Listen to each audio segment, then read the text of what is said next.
In ancient Chinese mythology, there's a legendary creature known as the Kunpeng. It begins its life as a massive fish, the kun, roaming the frigid northern oceans. But when it decides to journey across the horizon, it transforms into a colossal bird, the peng, with wings so vast they blot out the sun, capable of flying thousands of miles in the blink of an eye. Now, we're not here for a bedtime story today. We're here to talk about the Kunpang of the real world, a strategic war machine that is actively shifting the balance of air power in Asia and across the globe. I'm talking about the Xi'an Y-20 Kunpeng. When you hear transport aircraft, a lot of you might want to click away. I get it.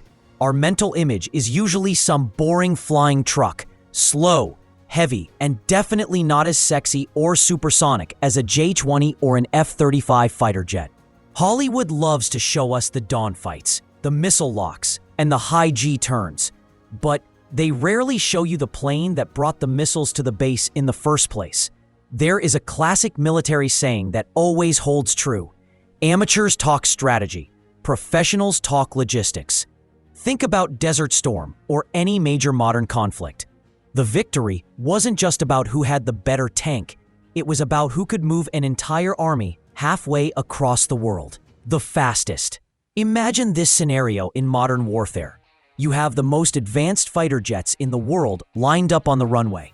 But if you can't get ammo, spare parts, or fresh troops to the front lines in time, or if you can't get fuel up in the air to extend their range, those multi-million-dollar jets are nothing more than expensive sitting ducks. That is exactly why the Y-20 was built. It's not just a cargo hauler. It is the main artery, designed to pump lifeblood, troops, tanks, and equipment into the People's Liberation Army, allowing them to project influence globally like never before. The most interesting and heated topic we're going to discuss today isn't just spec sheet numbers or payload capacity. It's the story of a massive leap in development. It's the story of a critical heart transplant that turned a sluggish, chubby aircraft into a sprinting bodybuilder. We're going to talk about the loud rumors regarding secret weapon deliveries to Pakistan to counter India's dominance in the Himalayas. And of course, the inevitable clash of titans, pitting the Y-20 head-to-head against the undisputed king of the category, the American C-17 Globemaster III. Today, we are diving deep. Flashback to a decade ago when the Y-20 was first unveiled. The West and military analysts looked at it with a bit of skepticism. Many media outlets nicknamed it the Chubby Girl because of its wide, bulging fuselage. But its biggest weakness back then wasn't its shape, it was its heart. The early Y-20s, the Y-20A variant, relied on imported Soloviev D-30 KP-2 engines from Russia. To be blunt, this was 1970s Soviet-era tech. The problem? These were low-bypass turbofan engines. They were fuel guzzlers, noisy, and simply didn't provide enough thrust. This created a significant tactical problem known as hot and high performance limitations. In the thin air of high-altitude plateaus or scorching deserts, the Y-20 couldn't actually carry its designed maximum payload of 66 tons.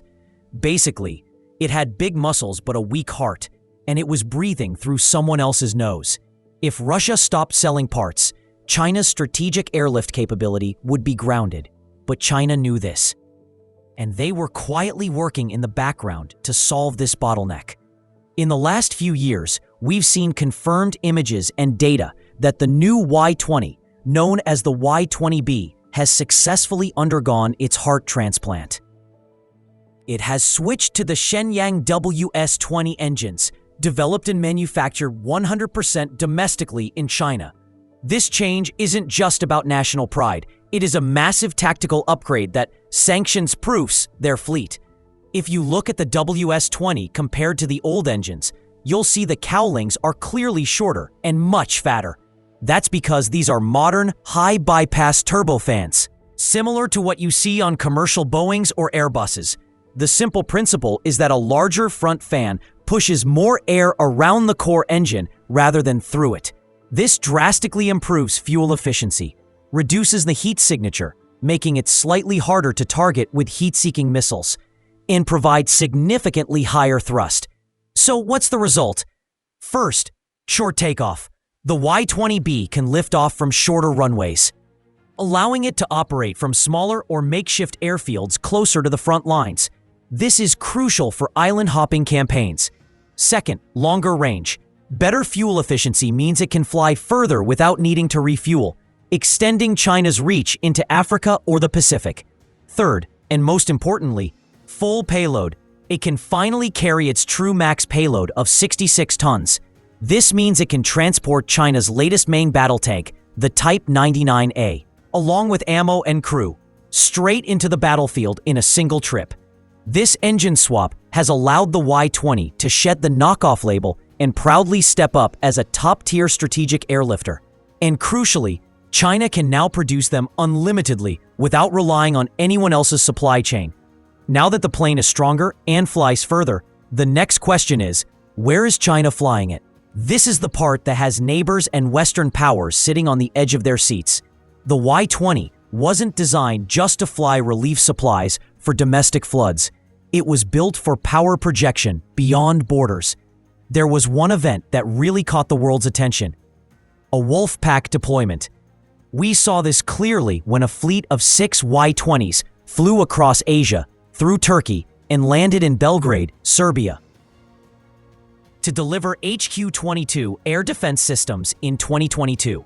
That mission shocked the West, not just because of the cargo, but because of the coordination.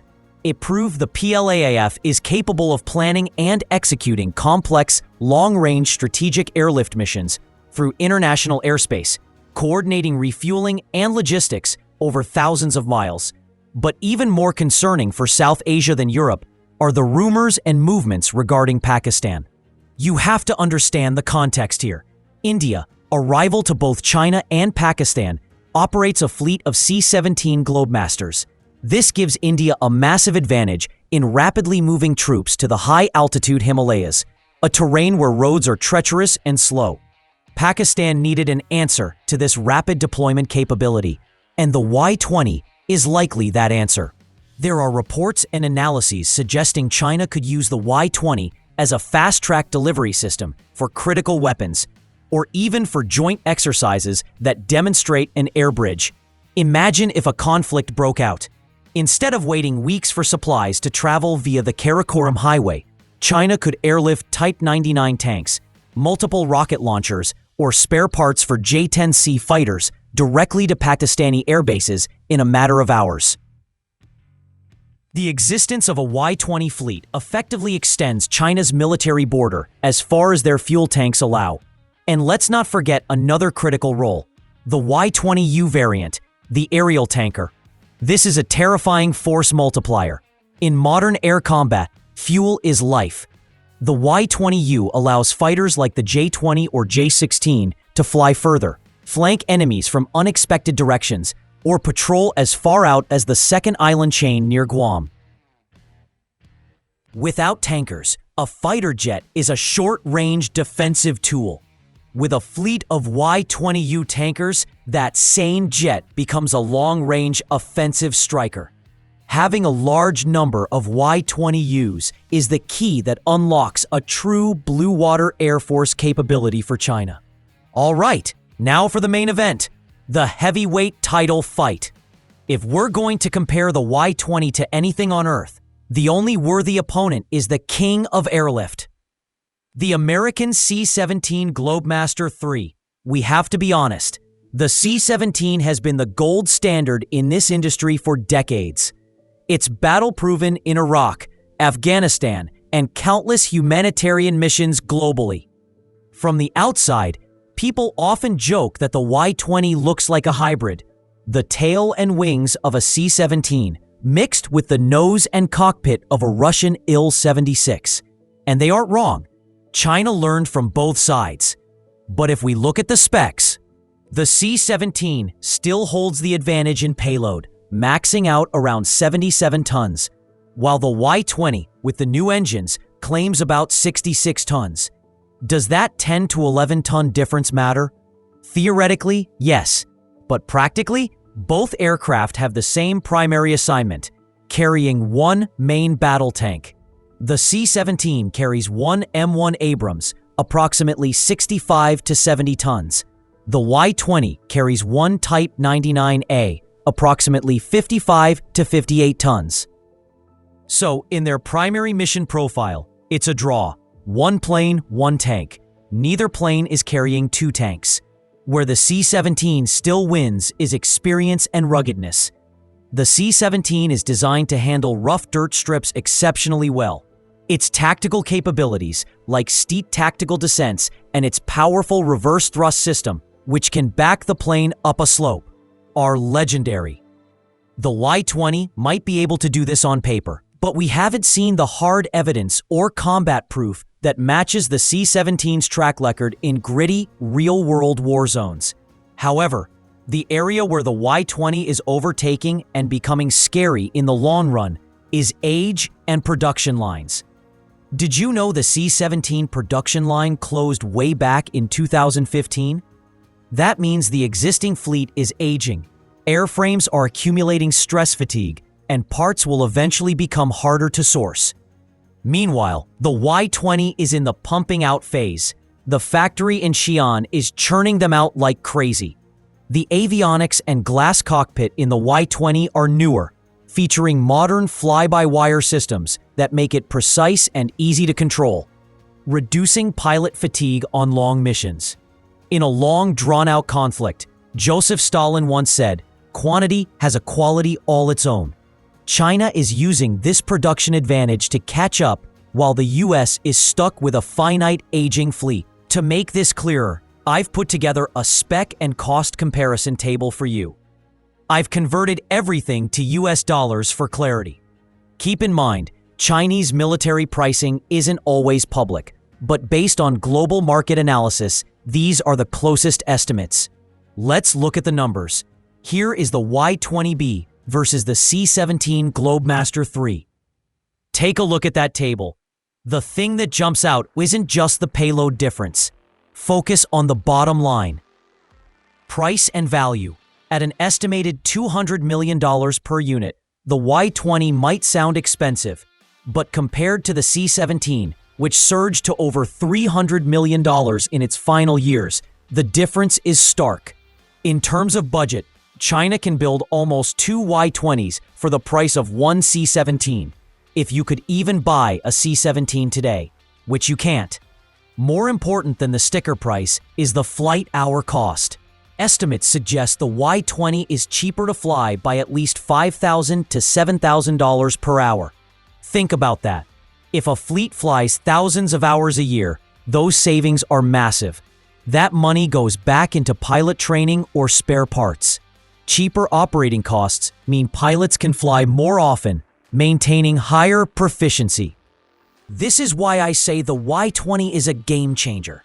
It allows the PLA to project power more often, more frequently, at a sustainable cost. They aren't just parking them in a hangar to save gas money. From the table and our analysis, it's clear. While the C-17 still holds the crown for size, raw payload, and combat prestige, the Y-20 is breathing down its neck with freshness, affordability, and active production lines. In summary, friends, the Xi'an Y-20 Kunpeng is no longer just a grade A copycat. It is a symbol of China's technological self-reliance, and a successful one at that. The switch to WS-20 engines was the turning point that allowed this dragon to fly at full potential, ready to support Chinese military missions in every corner of the globe, whether delivering troops, weapons, or acting as an AWACS platform in the future. For regions like ASEAN and Southeast Asia, every time the Kunpang flaps its wings, we feel the breeze. Whether it's joint exercises like Falcon Strike or the shifting balance of power now that China can resupply so quickly, we have to watch closely. How many hundreds more will they build? And when this fleet fully matures, how will the airspace of the Asia-Pacific change? That is the question we're thinking about. If you enjoyed this deep dive into tech and strategy, don't forget to smash that like button, subscribe, and ring the notification bell for Pacific Steel. I'll leave you with one final question to debate in the comments. Hypothetically, if your country's Air Force had to buy a heavy lifter today, which would be the smarter buy? A used C-17, if you could find one, or a brand new Y-20? Let me know your analysis down below. I read all your comments. For today, I'm Mick, signing off. Thanks for watching, and I'll see you in the next video.